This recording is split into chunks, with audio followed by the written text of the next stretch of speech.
आप लोग दूर दूर से आए हैं। अभी यह परिचय दिया जा रहा था कि अहिंसा के पुजारी, अहिंसा के अग्रदूत, ऐसे शब्दों के प्रयोग आपने किए हैं। ठीक किया है आपने, क्योंकि अहिंसा के प्रति लगाव जो होता है वह विरल व्यक्तियों के जीवन में ही वह लगाव उत्पन्न होता है। बहुत सारे ऐसे भी इस धरती पर जीव हैं, मनुष्य के रूप में हैं, इसके उपरांत भी उनकी वृत्ति पशु से भी गई बीती देखने को मिलती है। एक सिंह को भी आपने देखा होगा, सुनते हैं, वह जो सिंह अर्थात व्याघ्र है वह शिकार करता है, किंतु शिकार कब करता है? जब भूख लगी है तो वह शिकार करके उस भूख को शांत करता है, उसके बाद वह शिकार नहीं करता, ऐसा भी सुनने को मिलता है। आप सोचो समझो, प्रत्येक जीव के साथ पेट लगा हुआ है, सुन रहे हैं आप? प्रत्येक व्यक्ति के साथ पेट लगा हुआ है, किंतु पेटी नहीं लगाना चाहिए। पेट और पेटी में बड़ा अंतर है। 2 4 6 रोटी आपने खा ली, भूख शांत हो जाती है, किंतु पेटी को भरने के लिए दूसरे के पेट के ऊपर भी प्रहार करता है संसारी प्राणी।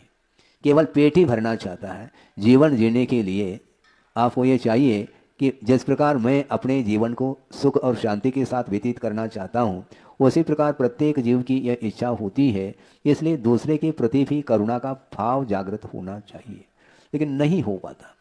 आचार्य महाराज ने एक बार ये कहा था कि अपने लिए रोना यह आर्त ध्यान है और दूसरे के लिए रोना धर्म ध्यान है। दोनों रो रहे हैं, किंतु स्वार्थी संसारी प्राणी अपने लिए रोता है, भगवान के सामने भी हाथ जोड़ करके रोता रहता है। भगवान कहते हैं रो नहीं, यदि रोना आपको पसंद है तो दूसरे के दुखी जीवन को देख करके रोना चाहिए कि हे भगवान, इसका दुख कब दूर हो। हम अपने दुख को दूर करने के लिए तो कटिबद्ध है, किंतु दूसरे के जीवन में जो आपदा आई है, जो विपत्ति आई है, जो संकट आया है, उस संकट को दूर करने की जो एक भीतर की जो लगनशीलता है, ललक है, उसको बोलते हैं करुणा भाव। करुणा देखने को नहीं मिलती है, क्योंकि स्वार्थपरायण जीवन जीने वाला व्यक्ति वह कभी भी दूसरे के प्रति वह दया का भाव नहीं रख पाता, मात्र अपना अपना अपना सोचता है, जबकि अपना कोई नहीं है, वह सब सपना है। इसके उपरांत भी वो अपने जीवन को सुखमय बनाने के लिए यहाँ पर स्वर्ग उतर जाए, इस प्रकार का वह प्रयासरत रहता है। किंतु ये ध्यान रखो, शारीरिक जो शास्त्र है ऐसा कहा है, कहा तो है महाराज, ये सब शास्त्रों में कहा है, किंतु देखने को कहाँ मिल रहा है? देखने को कहाँ मिल रहा है? ये एक दूसरे को देख करके बोल रहे हैं, किंतु आचार्य कहते हैं देखने को नहीं मिलता। स्वयं ही उस रूप अपने जीवन को ढालने का प्रयास करना चाहिए।